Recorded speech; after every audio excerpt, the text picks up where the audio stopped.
Hey guys, Assalamualaikum semua, kembali lagi bersama Umaru.my. Hari ni aku ada Nissan Kicks e-Power bersama aku. So hari ni aku akan buat review jujur 360 secara keseluruhan. Ini adalah video kedua selepas Beza. Alright, sebab tak ramai yang nak review kereta ni sebab kereta ni terlampau sejuk. Jadi aku akan bawa lah korang tengok apa yang patut daripada luar sampai ke dalam. Alright, okay, jom kita tengok daripada luar dulu. So kalau korang tengok kereta ni daripada luar, biasa je lah. Dia bukanlah yang paling cantik dalam segmen A ke segmen B SUV ke, dia bukan yang paling cantik. Okay, ni Nissan Kicks e-Power. Korang tengok secara keseluruhan. Dia punya body, belakang dia macam 350Z, macam X-Trail. Dia baby X-Trail lah. Okay, ni kunci dia. Kunci dia aku suka sebab dia ringan, cantik dan function lah. Ini yang paling cantik aku rasa sebab yang dah baru dia jadi hitam dah kat sini. Kalau ada lampu baru cantik belakang. Kalau tak, orang ramai tak minat lah belakang ni tu. Okay, bagi aku tak ada masalah lah. Rupa dia boleh diterima, standard kereta Jepun. Alright. Okay, daripada tayar pula kan, dia pakai saiz 17. Bagi aku dia agak kecil sikit. Okay, kalau korang perasan memang tayar Nissan ni dia agak kecil. Sebab dia utamakan penggunaan bahan api dan penyimatan bahan api lah. So lagi less rolling resistant, dia senang nak pergi, dia jimat sikit. Tapi dari segi stability and control, aku lagi suka kalau dia besar, wide sikit dan dia besar lah. Dan profile 5 agak rare lah, 205, 55, 17 agak rare. So dia jadi mahal, tayar tu jadi mahal.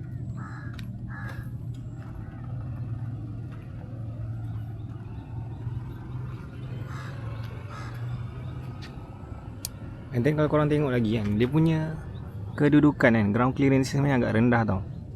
Ramai orang cakap kereta ni lowered, padahal aku tak lowered pun. So Nissan tu antara kelebihan dia, ground clearance dia rendah. Jadi bila kita bawa tu rasa selesa dan dia tak membuang dan dia rasa planted lah. Tu kelebihan dia. So ni antara SUV yang paling rendah lah korang boleh dapat dekat pasaran. Dan bila bawa memang sedap lah sebab dia rendah. Menarik kan?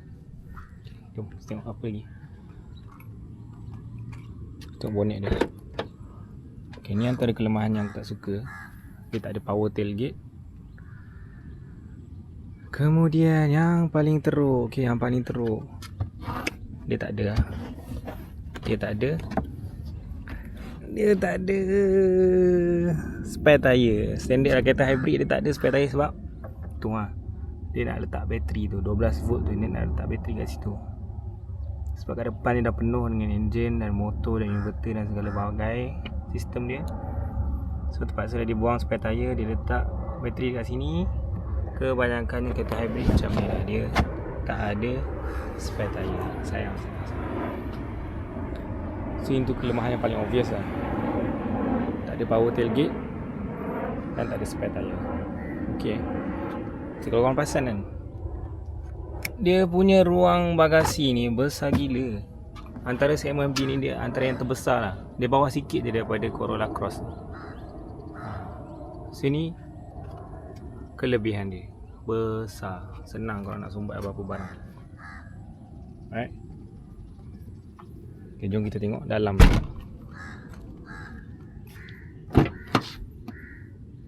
Okay, dalam dia. Sebab bonnet dia besar tadi, dia dah ambil ruang sikit. So ruang kat tengah-tengah ni untuk passenger belakang ni agak sempit. Okay. Tapi korang kena tahu tak, kelebihan Nissan ni ialah dia punya seat. Seat dia sedap gila, okay. Ni memang lembut. Dia ada ni lembut, ni solid untuk pegang korang punya badan. Okay.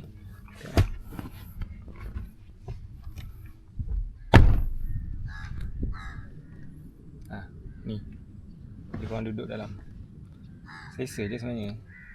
Cumanya tak dapat lah ruang kaki yang luas tu. Tapi aku tinggi 174cm, tak ada masalah lah. Cukup selesa lah, bagi aku cukup selesa.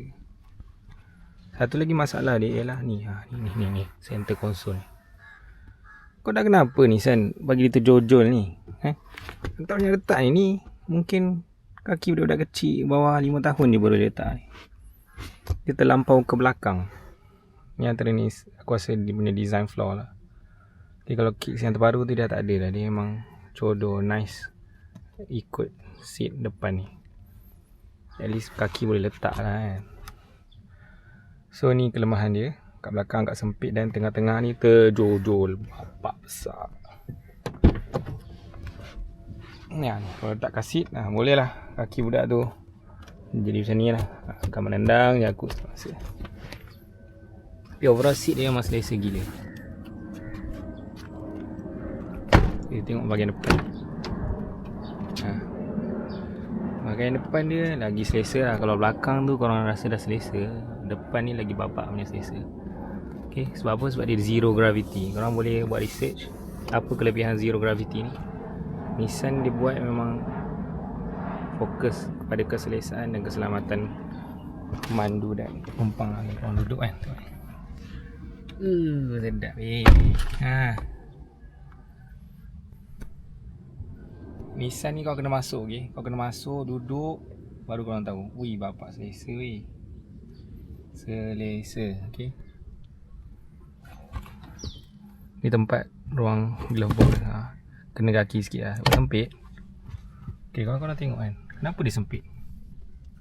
Sebab seat dia besar gila. Dia nak buat seat yang selesa, tapi ruang kereta tak besar mana. So dia korbankan ruang kaki tadi tu lah. Sebab tu bila korang masuk kan, ni aku nak pusing kan, ambil barang kan. Ya Allah, geliat badan lah. Boleh tersilap, terselih, apa semua benda boleh. Sebab apa? So memang korang tak boleh nak gerak mana-mana pun. Dia suruh korang duduk diam-diam macam ni je. Okay, tapi memang selesa lah in terms of penggunaan, in terms of driving, in terms of korang sebagai pengguna, penunggang, pemandu, di depan, di belakang memang selesa. Okay, long term ke short term memang sedap sebab dia support korang punya badan. Itulah kelebihan Nissan Zero Gravity. Right? Apa lagi ada? Kita tengok bahagian depan driver pula.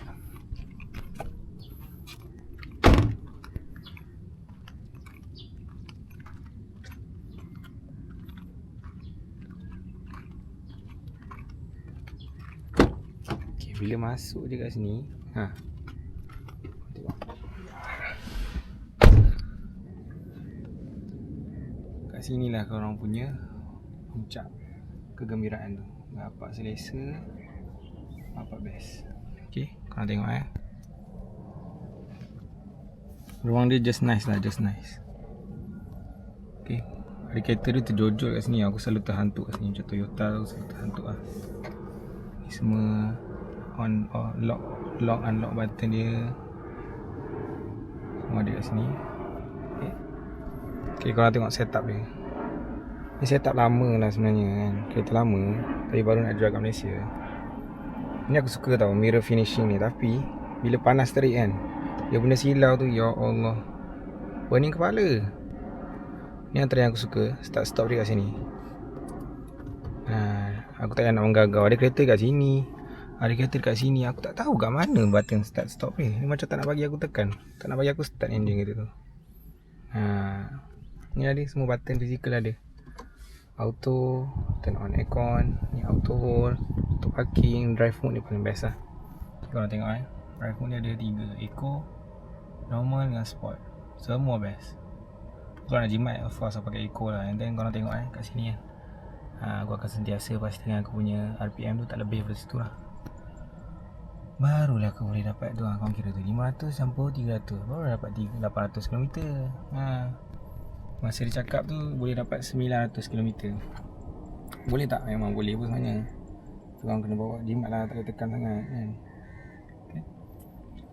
So apa sebab dia aku beli e-Power ni? Sebab dia punya teknologi lah. Ada orang beli kereta sebab design, sebab reliability. Tapi Nissan ni dia punya e-Power tu sangat special. Sebab apa? Ya, korang tengok. Dia punya sistem ialah EV. Dia pakai EV system. Motor tu dia gerakkan tayar setiap masa. Tayar tu digerakkan oleh motor setiap masa, bukan oleh enjin. Jadi feeling korang bawa tu ialah feeling EV. Itu yang menarik tu. So kereta ni untuk siapa? Kereta ni untuk orang yang nak Teknologi baru, teknologi e-power. Apa dia kelebihan dia? Korang boleh bawa EV tanpa perlu fikir range anxiety, tanpa perlu fikir minyak nak kena isi banyak mana. Korang isi RM70 boleh dapat 700 km. Itulah dia e-power. Satu-satunya di Malaysia. Nak kata hybrid bukan hybrid, nak kata EV bukan EV, nak kata ICE bukan ICE. Isi macam ICE, perkhidmatan macam hybrid, pembawaan macam EV. Itulah dia. Kalau korang nak tahu, korang kena bawa baru boleh. Kalau tak, susah nak cakap. Okay, jumpa lagi di video akan datang. Bye. Assalamualaikum.